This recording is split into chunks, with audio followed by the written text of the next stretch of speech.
Also about sci-fi being able to deal with difficult political issues. So if you turn to District 9, I mean, it just hits you over the head. This is a straightforward apartheid film. Yes, but doesn't that seem about 10 years too late? Yeah. See, I don't think it is an apartheid film. I think it's a refugee film. I think it's about the endless... All of us are either moving from somewhere to somewhere or receiving people who have moved from somewhere to somewhere. And I think it's very clever because I think it looks like apartheid, but actually what it's about is these people have just turned up on our doorstep and now what are we supposed to do with them? Yeah. And I'm not saying it's... So it's an immigration film. It is. It's not the most subtly realised version of that, in which, you know, tell me again how if we put them in a sort of nasty trailer park and give them rubbish to live in, and then we'll kind of go, oh, they're a bit skanky, aren't they, the aliens? I'm not saying it's the most sophisticated allegory that there's ever been, but I do think it's very clever, and I do think it's very well delivered. And it is quite good because it puts the resident humans very much as the bad guys.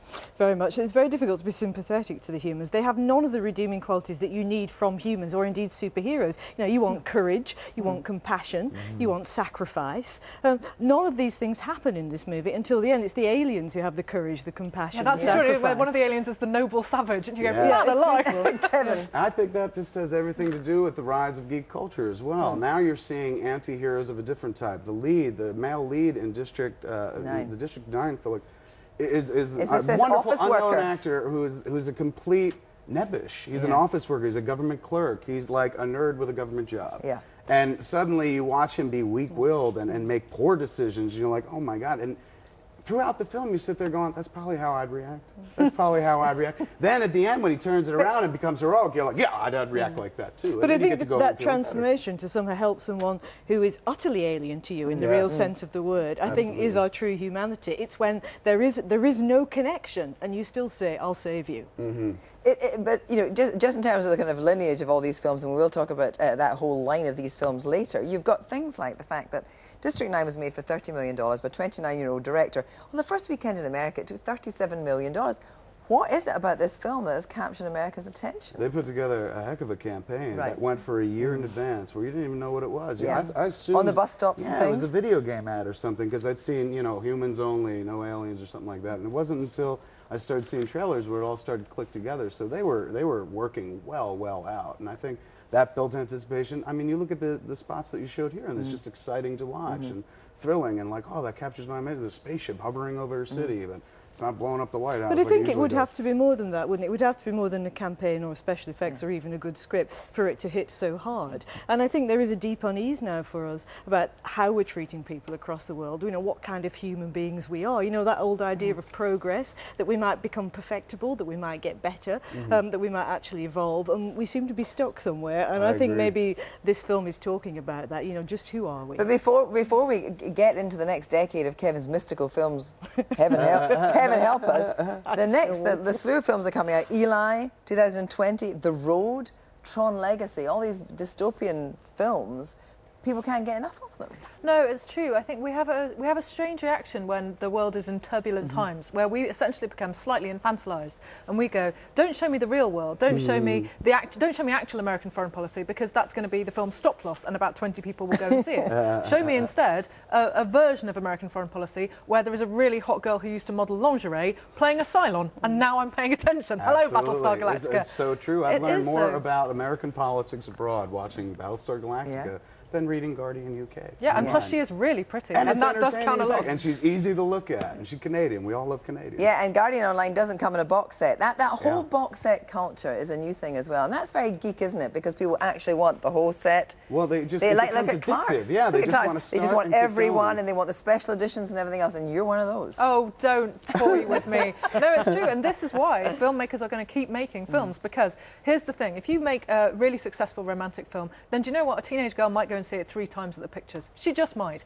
If you make a really successful geek film, not only will the boys go and see it 3 times at the pictures, but then they will buy it on DVD. And then when it comes out in a special edition DVD, they'll buy it again. And then when they get a Blu-ray player, they'll buy it on Blu-ray. You can't deny the buying power of the geek. So is this nothing but money? Is this I would love to defend my geek boy brethren, but she's absolutely right. I love your brethren. We do overspend on stuff that we love, but that's I know the love of a geek. I would not mock you. You do. I can tell. You're my sister.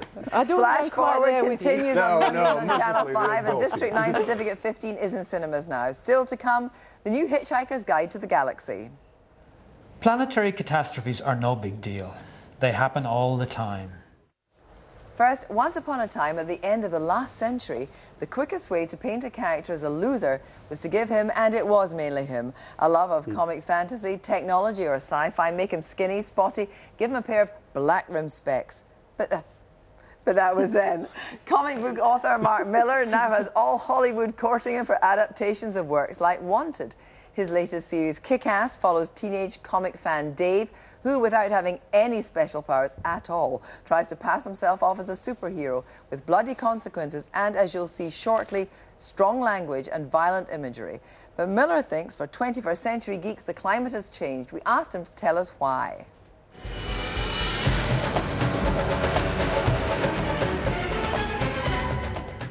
The fastest way to get a kicking when I was a wee boy was to be into superhero comics. I learned this pretty fast at school, and so Monday to Friday I faked up normal and kept my secret identity for the weekends. This is the kind of place I'd hang about on a Saturday and talk about Spider-Man out of the way where normal people couldn't see me. I think Peter Parker before his powers kicked in. But suddenly it all changed. I became a comic book writer when it had all the glamour of Islamic fundamentalism. And then all the movies started making billions of dollars, and then the fake nerds, or ferds as we call them, started coming into the meetings. Geek clothes are on this year's catwalks. We've even got our own style icons now. But how did this happen? When did geek become chic? The internet was our greatest weapon, and our guys really embraced it. Suddenly all those lonely boys in their bedrooms had like-minded souls all over the world. A geek army emerged. Like punks or mods or hippies or UKIP, we got organised and started pushing the big guy around. Our illegal downloads brought the music industry to its knees. Techno industries took off and internet millions were made. Forget the pink pound, the geek dollar is now the #1 currency. And geeks spend big, not just on technology but on entertainment too. Comic books are the fastest growing thing in the bookstores when everything else in publishing is dying a slow death. In modern Hollywood, the geek has replaced the alpha male. Now we're the guy who gets the girl. We're the new leading man. I know you said you didn't want to go on another date with me, ever. I'm different now. I think I'm in your league. Are you better looking? No, more powerful. People aren't making movies anymore for that snobby critic on the New York Times. They're making them for guys like us.